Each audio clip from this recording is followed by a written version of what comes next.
여러분 안녕하십니까? 생방송 심층 토론입니다. 민선 9기가 출범한 지 벌써 2주가 지나고 있죠. 전북 도지사와 14개 시군 단체장이 모두 민주당 소속인데요. 집행부를 견제하고 감시하는 지방의회의 역할이 더욱 중요해졌습니다. 생방송 심층 토론, 오늘은 전북특별자치도 의회 수장이 된 김희수 의장과 함께 지방의회의 역할과 과제에 대해서 얘기 나눠보겠습니다. 방송 보시면서 문자로 의견이나 궁금한 점 보내주시면 소개해드리겠습니다. 그럼 저희가 준비한 영상 먼저 보시고 토론 시작하겠습니다. 공식 출범한 제13대 전북도의회. 전체 44석 중 42석을 차지한 민주당이 이번에도 절대 우위를 이어갔습니다. 김희수 신임 의장은 전북 발전을 위한 상생과 협치를 강조했습니다. 하지만 민주당이 절대 다수 의석을 확보한 만큼 의회 안에서 소수당의 목소리가 얼마나 반영될 수 있을지는 미지수입니다. 오직 전북 발전과 도민의 이익이라는 목표를 실현하기 위한 협치의 구심점이 되겠습니다. 기초의회의 상황도 크게 다르지 않습니다. 14개 시군의회 의원 200명 가운데 민주당은 전체의 79%를 차지하고 조국혁신당과 진보당, 무소속 등 비민주당 의원은 21%에 그쳤습니다. 이렇듯 민주당 우위 구도는 유지됐지만 전북 도의회와 다른 점은 비민주당 의원들의 연대입니다. 전북 기초의회 역사상 처음으로 전주시의회와 완주군의회에서 비민주당 제2교섭단체가 출범한 겁니다. 절대 의석수에서는 민주당에 미치지 못하지만 교섭단체를 통해 견제의 목소리를 내겠다는 취지입니다. 다수당인 더불어민주당은 의장단과 상임위원회를 독식하며 소수파의 정당한 요구를 무시하고 있습니다. 아직 관련 조례는 없지만 비민주당 의원이 6명인 익산시 의회에서도 교섭단체 구성을 추진하는 등 이런 움직임이 확산될 조짐을 보이고 있습니다. 원구성에 관련된 문제가 비단 교섭단체의 유무에 따라서 완전히 해소될 거라고 생각하지는 않습니다만 적어도 똑같은 목소리를 낼 수 있는 힘 있는 단체가 있다면 비민주당 연대가 지방의회의 다양성을 높이고 민주당 중심인 전북 지역 의회 운영에 실질적인 변화를 가져올 수 있을지 주목됩니다. 네, 오늘 토론 세 분과 함께 합니다. 먼저 김희수 전북특별자치도의회 의장 나오셨습니다. 네, 시청자 여러분 그리고 도민 여러분 반갑습니다. 전북특별자치도의회 의장 김희수입니다. 지금 밖에는 많은 비를 준비하고 있습니다.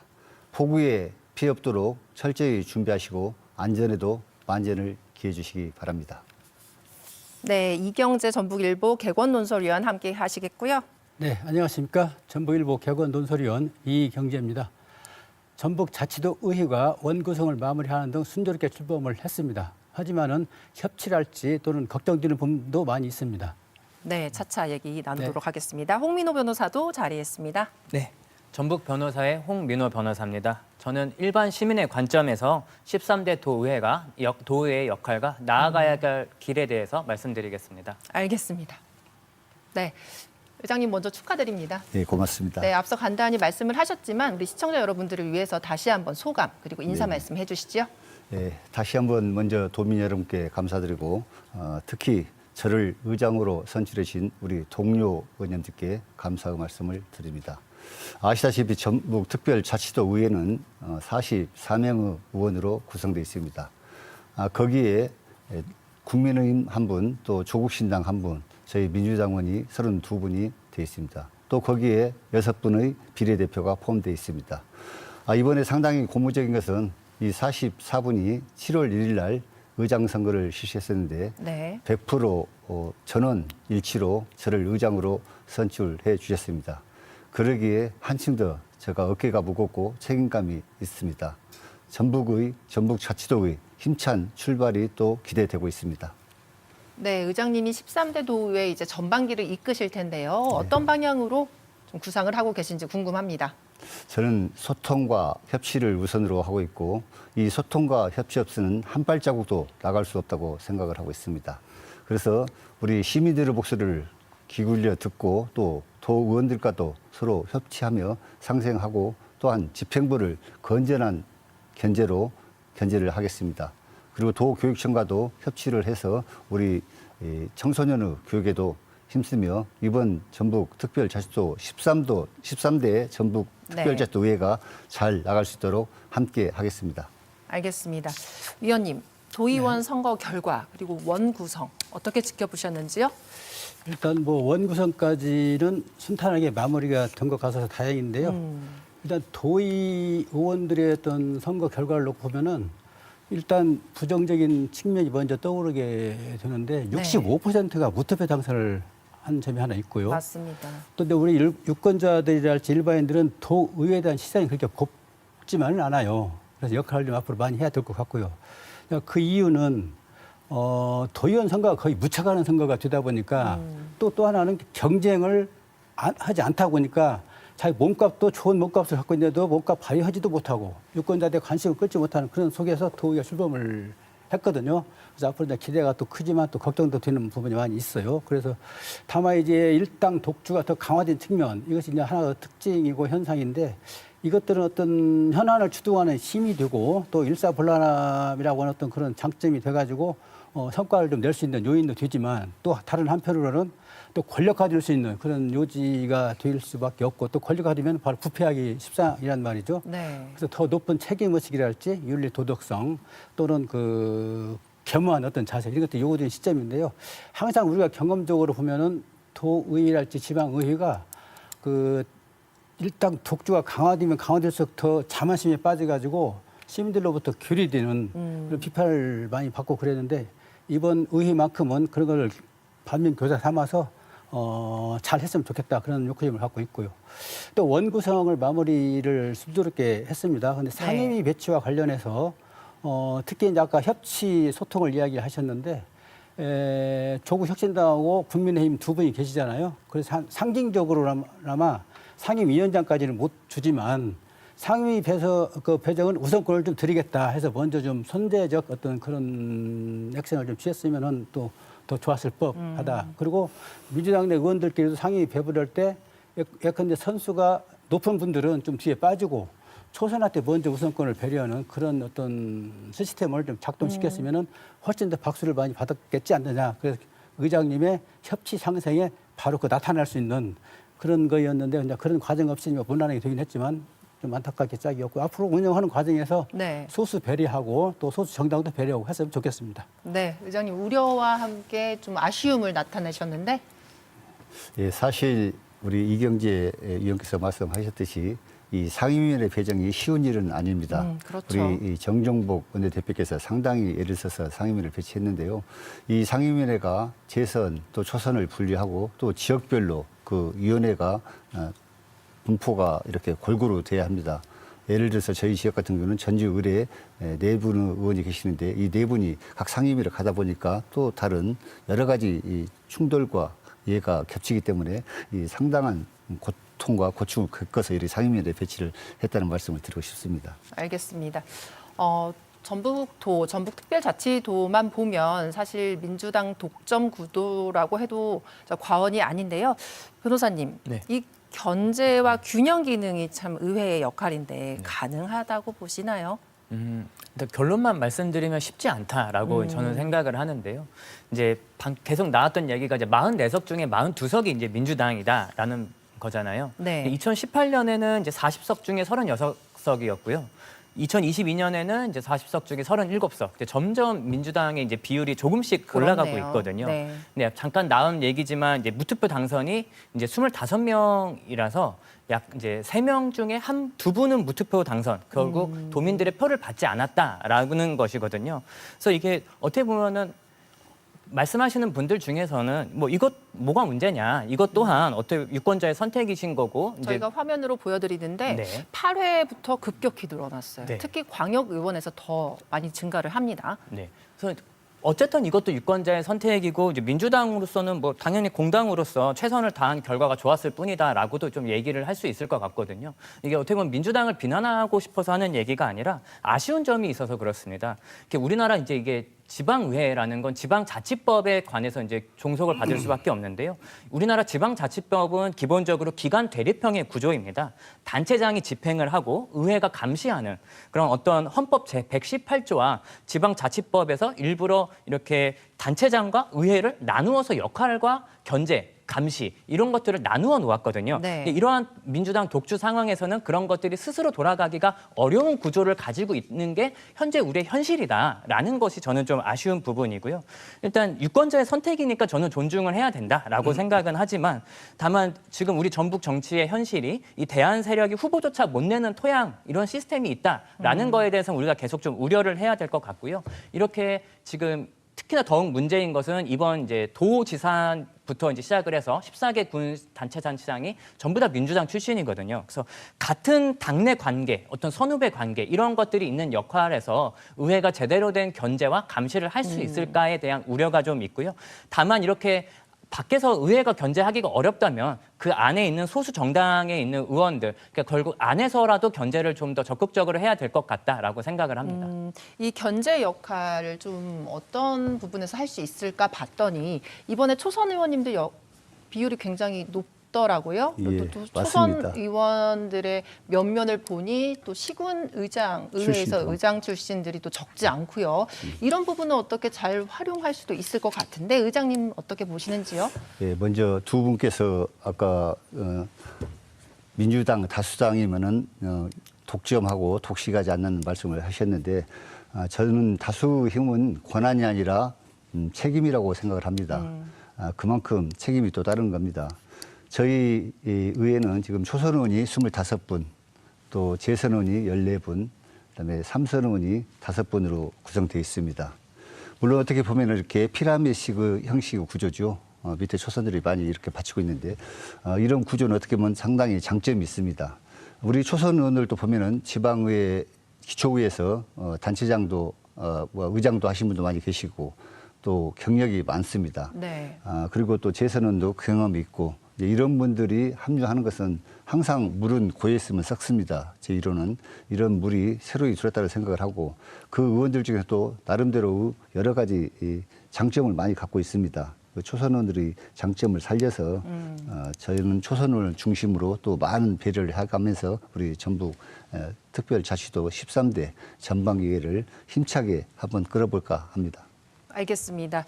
위원님, 홍 변호사 앞서 말씀하셨지만 유권자의 선택이니까 존중은 하지만 무투표 당선이라든지 이런 부분 충분히 비판할 수 있는 점이 있을 것 같은데요. 어떤 보완책 내지는 개선, 말씀하신 대로 본인의 이제 몸값, 정치인 입장에서도 선거운동 자체를 또 못하는 경우가 되기 때문에 여러 가지 불만들이 있습니다. 그 무투표 당선의 경우를 보면은요. 저도 이제 선거 결과를 놓고 뭐가 좀 분석을 해보려고 중앙선관위에 들어가서 이렇게 클릭을 좀 해봤는데 네. 무투표로 당선된 사람은 선거 그 투표를 그 결과가 없기 때문에 중앙선관위에 나타나지 않아요.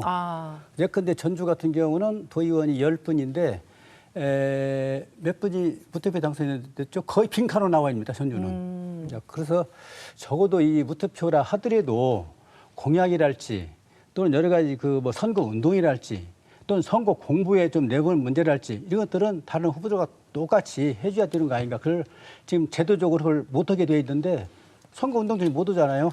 네. 선거운동 한 자체를 불법입니다. 맞아요. 그래서 공약도 내지도 못하고 운동도 못하고 그래서 이런 문제는 선거를 통하지 않은 그런 당선은 민주적인 시스템에서 상상할 수가 없는데 이걸 지금 용인하고 있는 것이 바로 무투표 당선자인데 이것은 앞으로도 제도적으로 좀 개선해야 되겠다. 그런 문제가 하나 있고 특히 또 지방의 의원이 전반적으로 공통적인 현상인데 후보들 잘 몰라요. 우리 유권자분들께서.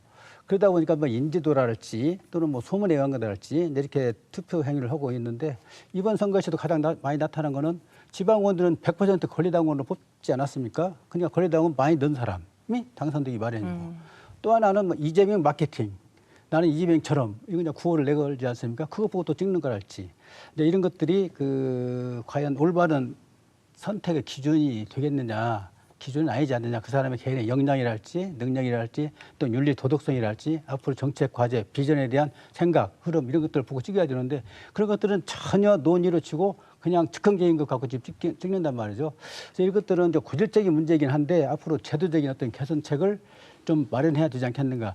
도의 차원에서도 그 선관위에서 주관하는 정책 토론을 하잖아요. 선거 앞두고. 그럴 때 우리들의 문제이기 때문에 이런 문제를 좀 이렇게 정책 방향을 제시해서 좀 관철시키는 그런 좀 의지도 좀 보여줬으면 좋겠어요. 네, 의장님. 제가 한 말씀 드리겠습니다. 무투표 당선 많이 하시거든요. 때로는 억울하기도 합니다. 사실 그래서 아까 잠깐 대안을 제시했는데요.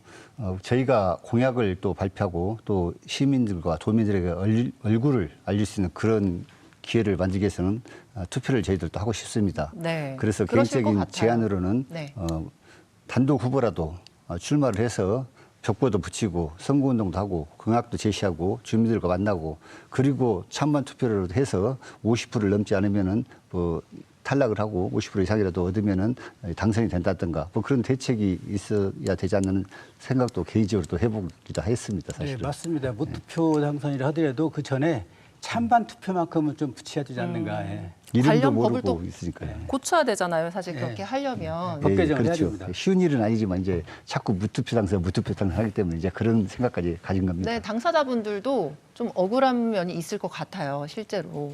그러니까요. 본인들도 알리고 싶은데 이제 법적으로 이제 불법이 되다 보니까 그런 제한을 받게 되고. 저희는 이제 경선이 본선이라고 하잖아요. 사실은 경선에서 이기면 본선은 거의 무투표가 되는데 경선이 사실 쉽지는 않습니다. 그런 경선을 통해서 또 후보가 되면은 이제 다른 상대 후보들이 등록을 않기 때문에 이렇게 무투표로 당선이 되는데 이제 그런 점도 또 간과하셔야 될 것 같습니다. 모쪼록 이제 다음 지방선거에서는 좀이라도 개선이 되는 그런 모습을 좀 있었으면 좋겠습니다. 예. 하나 더 네, 첨가를 말씀하십시오. 하면요. 지금 기초의원은 중선거제를 시행을 하고 있잖아요. 그래서 광역의회도 중선거제를 도입하면 어떨까.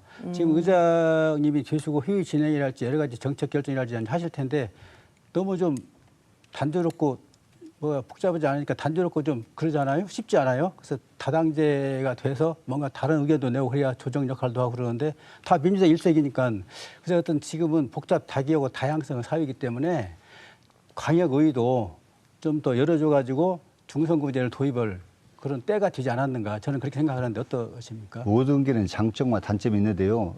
저희가 다수당이라고 해서 나쁜 것만은 아닙니다. 사실은 무슨 정책과 대안을 제시했을 때 저희 많이 보지 않습니까? 국회 같은데 법안이 뭐 1년도 넘고 2년도 넘고 서로 양당이 싸우다 또 서로 바꿔치기 해서 하나의 정책을 살려주면 또 하나의 법을 통과시켜주고 주고받는 이런 식으로, 것을 봤을 예. 때는 다수당은 추진력 있게 옳은 일은 바로바로 또 이렇게 집행할 수 있는 그런 또 장점 또한 있습니다. 예. 알겠습니다.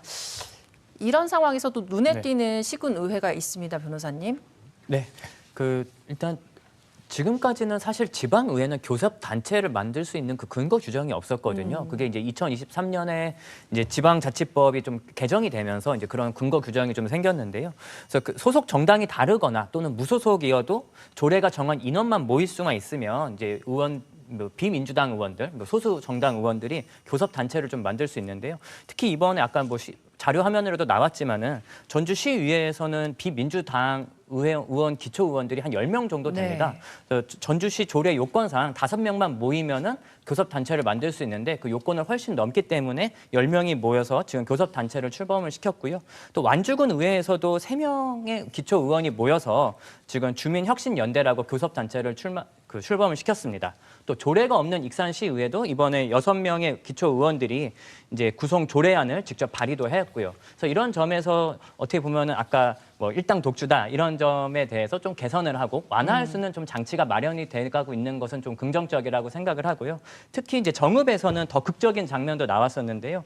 정읍에서는 이제 무소속 이복형 정읍 시의원이 민주당 당론 후보를 꺾고 당선된 모습도 있었습니다. 네. 물론 여기에 관해서 이제 민주당 내에서는 어떤 이탈표가 생긴 것에 대해서 좀 불만도 좀 있을 수 있고 또 거기에 대해서 또 그 도당 위원장님이 사과까지 하는 모습도 있었지만은 제가 생각했었을 때는 이런 교섭 단체가 단순히 이제 비민주당 의원들의 지분 요구가 아니라 어떤 감시 기능의 이제 좀 실질적 제도화가 이루어지는 하나의 과정이라고 저는 생각을 합니다. 그래서 이런 부분들은 상당히 좀 아까 말씀드렸던 좀 우려들에 대비해서 좀 긍정적인 역할을 할 수 있지 않을까 싶습니다.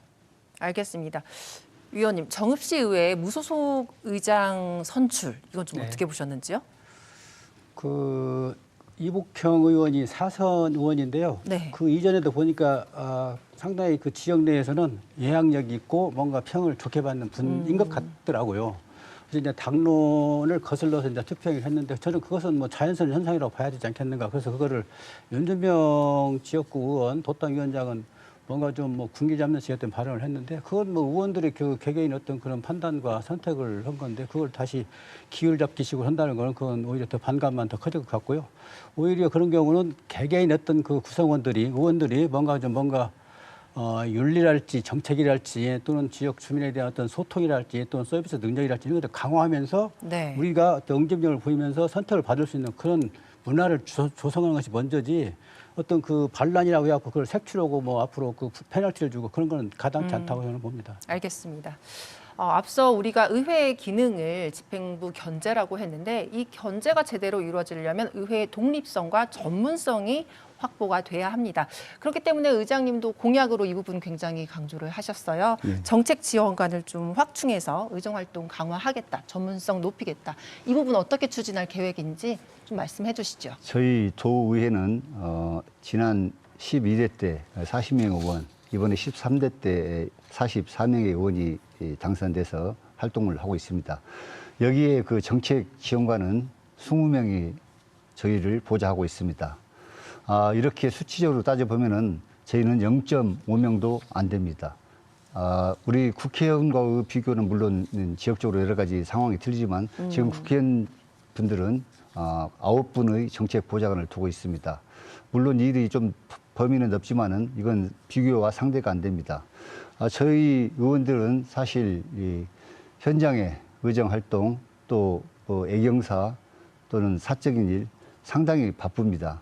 정책을 깊이 연구할 시간이 부족합니다. 그래서 저희가 요구하는 것은 1의원당 1명의 보좌관이라도 있어야만이 저희가 제대로 정책을 펼칠 수 있고 도의원으로서 활동을 할 수 있다. 그래서 저희가 강력히 주장하는 게 1의원 1보좌관 제도입니다. 그런데 사실 이 법은 저희가 만드는 게 아니고 국회에서 국회의원들이 만듭니다.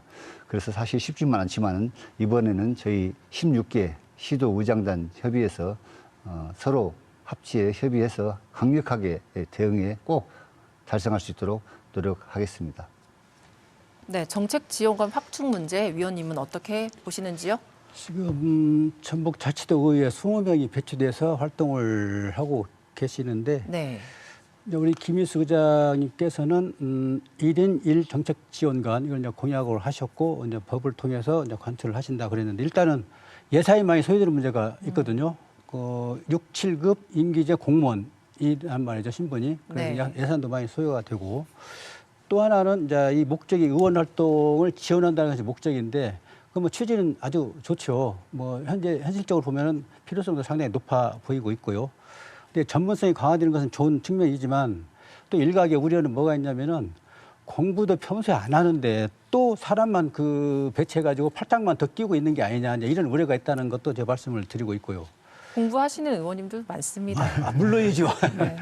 근데 일각의 우려가 있다는 거고. 네. 그래서 결국은 의원님들이 뭔가 좀가 정책 능력이랄지 비전이랄지 또 주민 어떤 그 현장성 강화랄지 이런 문제를 충분히 활동을 하면서 부족한 부분을 좀 채워야 되겠다 이런 필요성이 느껴지면은 당연히 뭐 필요한 부분인데 또 그런 능력도 없이 그 사람만 어떤 종속시키는 그런 역할을 맡기면서 이끌어간다고 한다면은 뭐 예산만 낭비하는 거 아니냐. 또 하나 또 우려하는 하는 대목은 1인 1 정책 지원관을 두면은 그 과거에 이제 국회에서도 뭐 보좌관들의 문제도 뭐 생기고 그러잖아요. 그래서 거의 사적인 또 활용 공간으로 활용 도구로 또 쓰는 측면도 있지 않느냐. 이제 간헐적으로 나타나고 있지 현상이란 말이죠. 그래서 그런 부분들도 방치할 어떤 장치들을 좀 그 우려를 불식할 장치들을 좀 만드는 그런 것도 같이 병행하면서 한다고 한다면 우려가 좀 적어질 거 아니냐. 이제 여러 가지 의견이 있는데요. 일단 우리 의장님께서는 워낙 많은 그런 검토를 하고 이 공약을 내걸고 국회의원 앞으로 투라이를 하실 것 같은데 그런 우려되는 부분을 먼저 불식을 하면서 병행시켜 나간다고 한다면은 오히려 더 좋지 않을까. 혹시 그 지금 20명을 두고 활동을 하고 있는데 그에 대한 평가랄지 뭐 이런 건 혹시 있습니까? 예, 당연히 있습니다. 그런데 아까 먼저 그 예산이 많이 들어간다고 말씀하셨는데요. 저희가 모든 이익 창출을 위해서는 투자를 합니다. 사실 저희 의원들이 좋은 정책, 또 도민에게 다가갈 수 있는 일을 만드는 데는 정책관을 2명, 3명이라 써서 투자를 해야 됩니다. 그건 사실 예산이 많이 들어서 정책관이 필요 없다는 말씀은 좀 동의하지 못하고요. 또 도민들에게 저희가 아까 제가 전자에 말씀드렸지만은 저희 지역 민원이 엄청 많습니다. 지역의 민원을 또 들으러 다녀야 되고, 또 아시다시피 애경사에 또 다녀야 되고, 또 자기 사적인 일도 있고, 저희들이 이 정책 연구할 시간이 솔직히 없습니다. 그래서 이 보좌관 제도를 두면 또 활용할 수 있는 기회도 많습니다. 그리고 저희가 연구를 뭐 게을리한다 아니면 공부를 안 한다고 말씀하셨는데 그러지 않습니다. 저희 정말 발로 뛰는 의원들이 많습니다. 잘 지켜봐 주십시오. 일부 였던 우려를 드리는 네, 현실적인 우려기도 합니다. 네, 조금 변호사님. 저는 좀 이제 긍정적인 측면을 좀 더 저도 말씀을 좀 더 드리고 싶은데요. 네. 이번 의장님 이제 공약이 이제 0.5명을 이제 1명으로 늘리고 싶다라는 이제 공약이셨는데 저는 개인적으로는 앞으로는 장기적으로는 2명, 3명의 보좌관이 필요하다라고 저는 생각을 하고 있거든요. 네. 이제 가장 이제 좀 쉽게 우려되는 부분이 아까 이제 말씀 나온 예산, 결국 이 정책 보좌관이 밥값을 할 수 있느냐의 문제가 있는데요. 제 생각에는 결국 도의회 의원이 좋은 정책을 낼 수만 있다면은 정책 보좌관을 얼마든지 배치를 해서라도 좋은 의견을 내고 좋은 조례를 만드는 게 더 중요하지. 사실 그 도의회 의원을 기껏 뽑아놨는데 제대로 된 역할을 하지 못한다면 그게 훨씬 더 큰 손해라고 좀 생각이 들고요. 이제 다만 이제 걱정이 되는 부분은 이게 어떻게 보면은 아까 잠깐 얘기가 나왔지만 뭐 지역구 관리에 소모된다던가 아니면 개인 비서로 쓰인다던가 이러한 우려들을 아마 유권자 입장에서 할 수 있을 것 같아요. 그래서 제 생각에는 그 방향 자체를 어떤 도의회 의원의 개인 전담관이라기보다는 뭐 위원회별로 배치하는 분을 이제 좀 더 전문성을 강화해서 늘리고 약간 정무적보다는 그 분야의 핵심 그 위원회 분야에 보시고 그 분들이 어떤 다른 위원회로 뭐 자주 바뀌면서 그런 배치가 바뀌지 않고 그 자리에서 좀 오랫동안 일하실 수 있는 구조를 좀 만드실 수 있어서 전문성을 키워가시는 구조로 간다면 전 충분히 좀 긍정적으로 검토해 볼 여지가 있다고 봅니다. 약간 의원 개별이 아니라 좀 프로젝트 그렇습니다. 형식으로 예. 좀 가야 전문성이 하는. 있으신 분을 좀 검증된 분을 뽑아야 되는 게 필요하겠죠. 알겠습니다. 공약 한 가지 더 여쭤보고 싶은데 그 지방의회 예상한 편성권 확보하는 거, 이 두 가지를 굉장히 강조한 공약이어서 여쭤보고 싶습니다. 네. 도민들은 저희 도의원들이 상당히 많은 권한을 가지고 계신 줄 알고 있습니다. 그렇지만 사실 들어가 보면은 저희 도의원들은 힘이 없습니다. 저희는 도 집행부에서 예산을 세우면 그것을 삭감하는 힘밖에는 없습니다. 예산을 편성하고 또 감시하는, 감독하는 그런 기능은 전혀 없습니다. 그래서 저희는 그 예산 집행할 수 있는 권한, 또 편성할 수 있는 권한을 전부는 아니고 일부라도 가져가야만이 또 도민들에게 다가가는 예산, 또 도민들이 필요한 예산을 저희들은 잘 알고 있습니다. 시의원, 도의원들은 현장을 많이 발로 뜁니다. 그렇기 때문에 도민들이 어디가 가렵고 또 어떤 민원이 중복 또 반복되는지 그게 바로 꼭 필요한 예산이 집행돼야 할 곳입니다. 그렇기 때문에 저희들이 그런 부분에 예산을 좀 편성할 수 있는 그런 기회를 주었으면 하는 그런 바람입니다.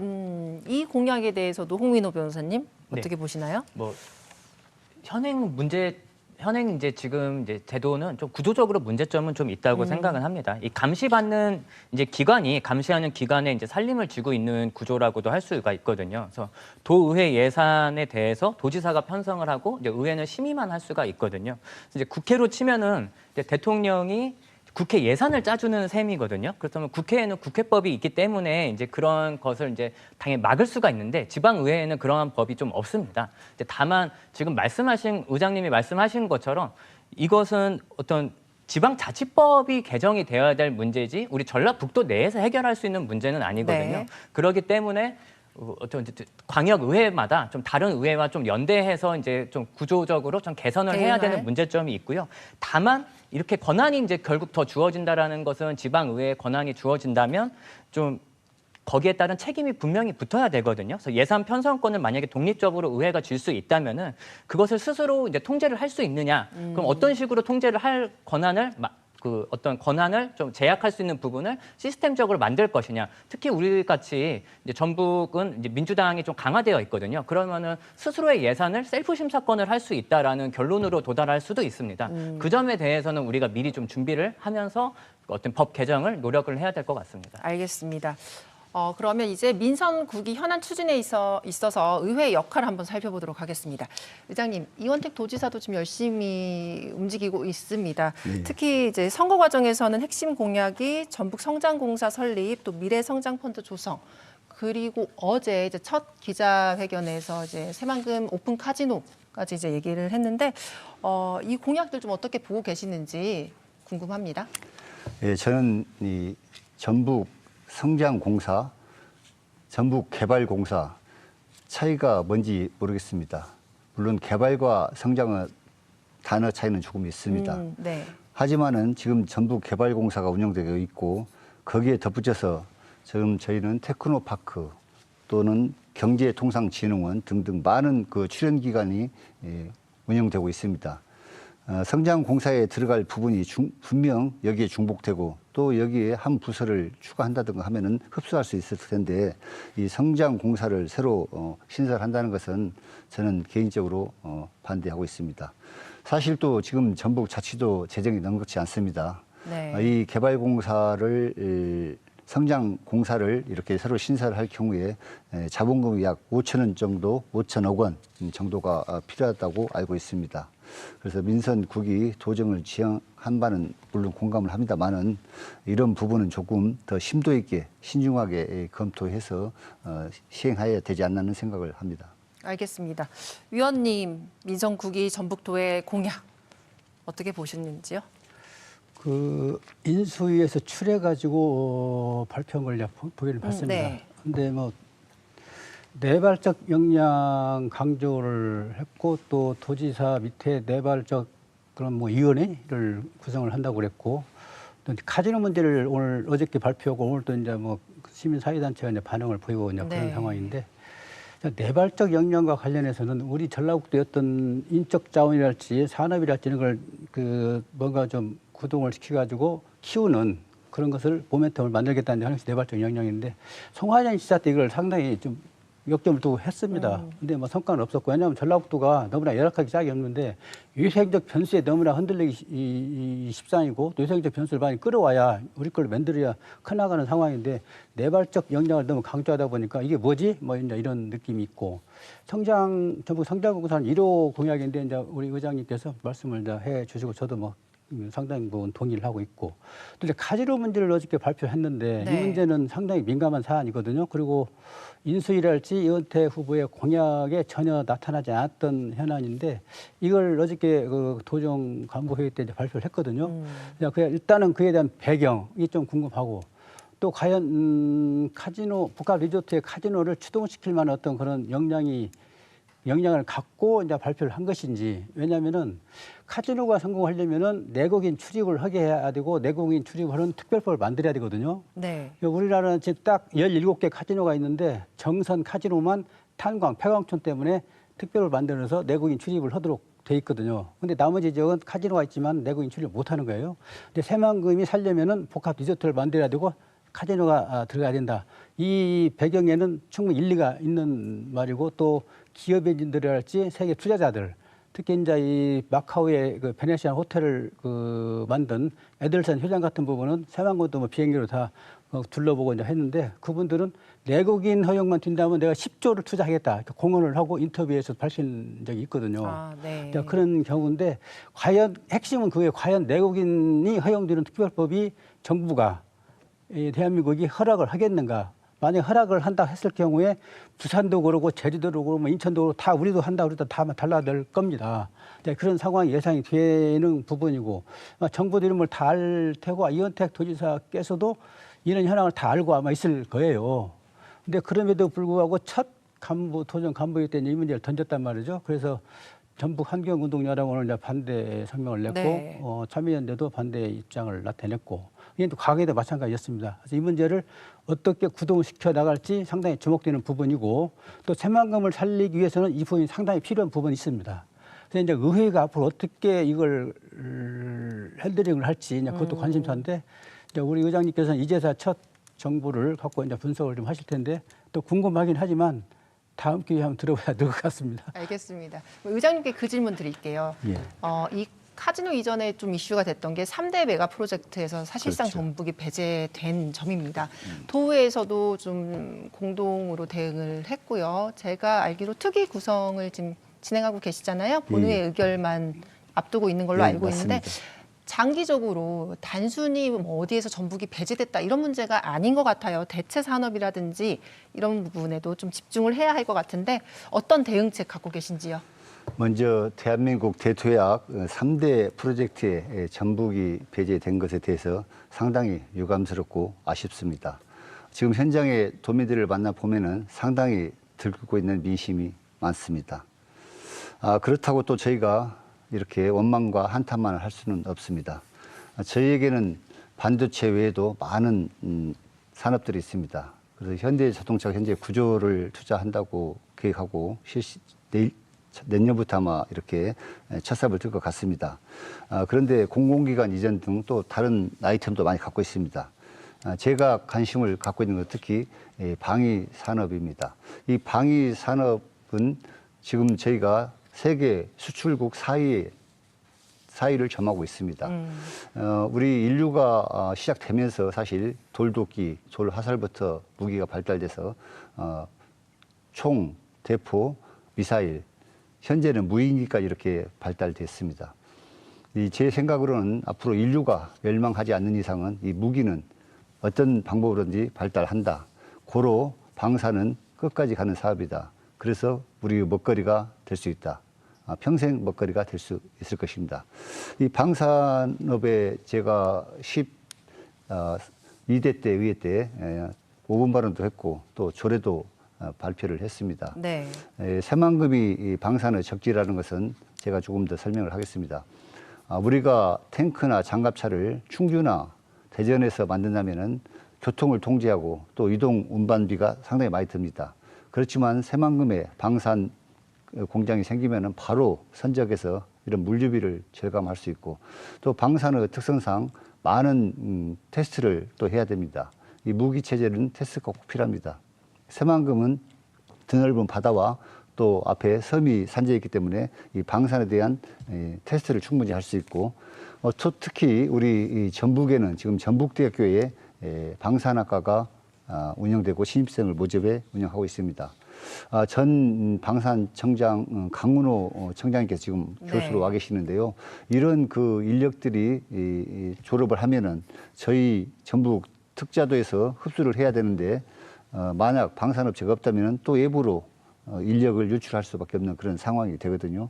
그래서 이 방산업을 좀 중점적으로 유치하면은 아마 저희 전북에 큰 이슈가 되고 평생 먹거리가 될 수 있다고 저는 생각하기 때문에 꼭 우리 반도체도 물론 중요하지만 다른 우회적인 방법으로 저희도 공약을 해서 작전을 세워야 되지 않나는 생각이 듭니다. 알겠습니다.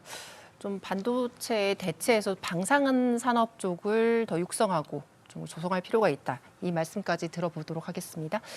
그리고 또 중요한 게 앞서 두 분이 지적해 주셨던 대로 지방의회에 대한 도민, 유권자의 신뢰도 문제입니다.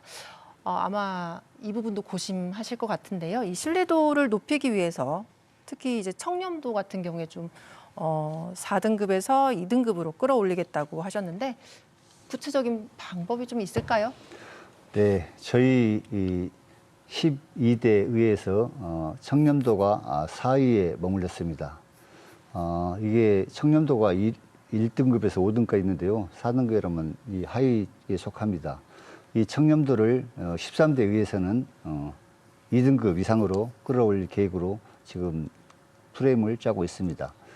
우리 청렴도를 올리기 위해서는 우리 의원들의 자생력과 의원들의 모든 그 행동 거지부터 시작해갖고 많은 자정력이 필요합니다.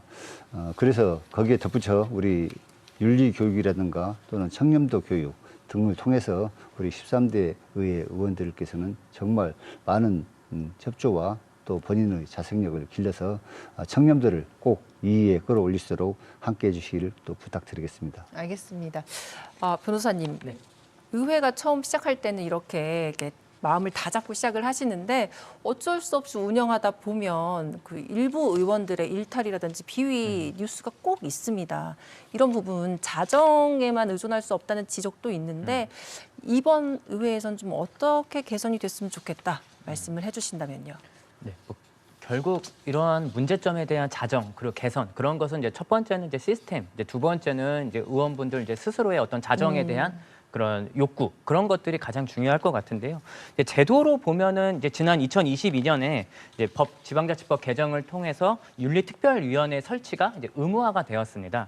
그리고 윤리 이제 위원회로 징계가 이제 시작이 되면은 윤리심사자문위원회의 의견을 이제 반드시 듣고 청취해서 거기에 좀 고려를 해야 된다 이렇게 좀 되어 있고요. 그래서 어떻게 보면은 이제 시스템은 기본적으로 좀 갖춰지기는 했는데 좀 부족한 부분들이 좀 있어요. 첫 번째는 시한 규정인데요. 지금 이 징계 심사 대상에 올랐는데 그 예를 들어서 지난 이제 관광 연수 논란이 전주시의회에서 있었거든요. 근데 그게 이제 3월에 논란이 됐었는데 윤리특위 회부가 11월에 되었고 징계 의결은 12월에 되었거든요. 네. 그렇게 이제 9개월, 8개월 이렇게 오래 끌게 된 이유가 시한 규정이 없습니다. 그러다 보니까 속칭 뭐 어떤 언론에서는 뭐 뭉갠다라는 표현을 쓰기까지도 하더라고요. 그래서 그런 오해를 받지 않으려면 조례나 어떤 자체적으로라도 이거를 뭐 3개월 이내에 해결한다 이러한 규정을 좀 만들 필요가 있다라고 생각을 하고요.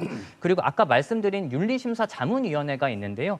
여기에 대해서 의견을 반드시 듣고 존중하도록 되어 있거든요. 결국 이것은 존중은 하지만 거기에 기속될 필요는 없다라고 하고 있어요. 네. 이제 그러다 보니까는 윤리심사위원회에선 중징계를 이제 권고를 하더라도 실제 이제 의회에서는 어떻게 보면은 내 식구다, 내 동료 의원이다 이런 생각이 있으니까는 감경을 하고 있는데 그 감경에 대해서 어떤 구체적인 의견이나 이유가 분명히 있어야 됨에도 거기에 따른 의견이나 이유가 잘 없습니다. 그래서 그러한 부분을 좀 공개를 할 수 있도록 좀 명시화하는 부분이 좀 필요할 것 같고요. 또 지금 의장님이 공약하신 청렴도 2등급은 결국에 이제 구호로 끝나지 않고 이런 절차적인 시스템을 우리가 정말 만들 수 있느냐 그런 행동으로 좀 보여줘야 유권자분들도 좀 신뢰를 할 수 있지 않을까 이런 생각을 하고 있습니다. 네, 의원님 짧게 말씀해 주시고 시청자 의견 소개로 넘어가도록 하겠습니다. 예. 고민하고 계신 부분이기 때문에. 예. 아까도 말씀드렸지만 이 청렴도는 상당히 또 중요하고 도민들의 신뢰를 얻을 수 있는 부분입니다. 의원이라면 당연히 청렴해야 되고 또 결백해야 됩니다. 거기에 다가가기 위해서는 우리 의원들 자신들의 자정 노력이 분명 필요하고 또 의회에서도 아까 강조했지만 많은 교육을 통해서 또 소통을 통해서 네. 정말 이 청렴도 등급을 2급 이상으로 꼭 올릴 수 있도록 노력하겠습니다. 네, 이번에 꼭 기대하겠습니다. 네, 방송 보시는 분들도 문자로 의견 주고 계신데요. 소개해드리고 마무리 발언으로 넘어가도록 하겠습니다. 전북을 살릴 수 있는 힘은 결국 지역 정치에서 시작됩니다. 시의회와 도의회가 한 목소리로 기업 유치와 국가사업 확보에 나서야 할 때입니다. 지방의회는 주민의 삶을 먼저 생각하는 생활 정치의 중심이 되어야 합니다. 집행부에 대한 견제와 감시 역할을 충실히 수행하며 도민과 소통하는 도의회가 돼야 합니다. 무투표 당선은 특권이 아니라 더 큰 책임입니다. 주민의 기대에 성과로 보답해야 합니다. 의견 주셨습니다. 의견 주신 분들 감사합니다. 이제 마무리 발언은 홍 변호사님부터 한 1분 정도 시간 가능할 것 같습니다. 네. 말씀해 주시죠. 네, 결국 오늘 주제는 한 가지입니다. 이렇게 집행부를 우리 도의회가 제대로 견제를 할 수 있느냐에 대한 이제 의구심과 이제 그것을 이제 잘 지켜보는 우리의 이제 모습이 좀 필요할 것 같은데요. 이제 견제 없는 부패는 권력은 부패한다라는 이제 말이 있는데 이게 어떻게 보면 교과서 같은 말이지만 실제로는 우리 인류가 수없이 반복해오고 확인해온 어떤 경험칙에 의해서 나온 말이거든요. 그래서 지금 전북은 그 견제를 밖에서 해주기가 어렵습니다. 그래서 우리 도의회 민주당 안에서 먼저 그 견제를 실천할 수 있는 특히 우리 25명의 초선 의원들에게 그 기대를 좀 적극적으로 저는 걸고 있고요. 또 마지막으로 최후의 보루의 견제 장치는 우리 도민입니다. 오늘 이 방송을 보고 계신 것 자체가 저는 감시의 시작이라고 생각을 하고 있습니다. 네, 이상입니다. 네, 맞습니다. 네, 위원님도 마무리 발언이요. 네. 지방의회의 본령은 집행부에 대한 감시, 견제, 비판 기능입니다. 이 기능이 소홀히 된다고 한다면은 유권자들부터 그 비판을 받을 수밖에 없을 것이고 이 기능을 잘한다고 하면 또 칭찬을 받을 것입니다. 그래서 정책 기능을 좀 강화하고 또 특히 현장에 답이 있다는 말처럼 현장 활동을 강화해가지고 비판할 거 비판하고 정책적 대안도 제시하는 그런 의의가 됐으면 좋겠다 이런 말씀을 드리고요. 또 하나는 그 투명성이 가장 큰 힘이라고 저는 생각을 합니다. 과거에도 이제 그랬을지 모르지만은 이제 새 우리 김희수 의장님께서는 새 이제 수장이 되셨기 때문에 업무 추진비랄지 정책 간담이랄지 현장 시찰 점검이랄지 또는 방문 업무 이런 것들을 좀 투명하게 공개하고 홈페이지를 통해서 아 의회가 이런 활동을 하고 있구나. 아 이런 그 시민들이 이 예산을 가지고 이런 부분에 쓰고 있구나. 뭐 이런 걸 좀 그때 그 알 수 있도록 또는 뭐 네. 월간 또는 뭐 단위별로 이렇게 투명하게 공개하는 그런 시스템을 작동시키면은 오히려 신뢰랄지 또는 청렴이랄지 한껏 좀 높아지는 어떤 계기가 되지 않을까. 그래서 기대를 한번 해 보겠습니다. 알겠습니다. 기대가 크네요, 의장님. 의장님. 예, 존경하고 사랑하는 전북 도민 여러분, 저희 전북 특별자치도 13대 의회는 말보다는 실천으로 또 보여주기보다는 성과로 기억되는 의회가 되도록 노력하겠습니다. 이를 위해 협치와 상생을 기본으로 도민과 함께 고민하고 함께 해결해 나가는 의회를 만들어 나가겠습니다. 제13대 전북특별자치도 의회를 향한 도민 여러분들의 따뜻한 격려와 관심을 부탁드리겠습니다. 감사합니다. 네, 여기까지 듣겠습니다. 생방송 심층 토론, 오늘은 전북특별자치도의회 의장과 함께 민선 9기 전북지방의회의 역할 그리고 과제 들어봤습니다. 김희수 의장과 함께한 토론이 전북의 지방자치와 지방의회의 역할을 다시 생각해보는 계기가 됐길 바랍니다. 오늘 토론은 여기서 정리하겠습니다. 다음 시간에 다시 뵙겠습니다. 고맙습니다. 아유,